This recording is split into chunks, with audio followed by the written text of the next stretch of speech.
এজন্য আমার কাছে কেউ যদি ছেলে মেয়ে নিয়ে আসে, বলে হুজুর হেফজখানায় দিছি বা আলিয়া মাদ্রাসা পরে একটু দোয়া করে দেন, আমি দোয়াটা পরে ফু দিয়ে দিই। নবীর দোয়া বরকত বেশি না কম? আল্লাহুম্মা ফাক্কিহু ফিদ্দিন ওয়া আল্লিমহু তা'বিল। মুখস্থ থাকলে ভালো, না থাকলে যে রেকর্ড হইতেছে ইউটিউবে শুনে নেবেন। এই দোয়াটা পড়ে ছেলে মেয়েদের ফু দিবেন। মুফাসসির বানায় দিবে কে? যুগশ্রেষ্ঠ আলেম বানায় দিবে কে?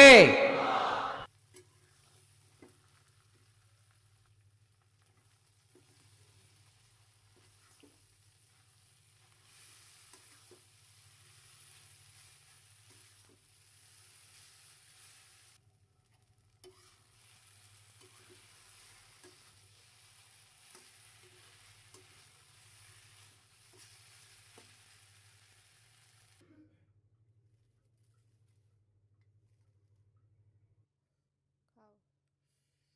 ক্যাঙ্গায় চাহাত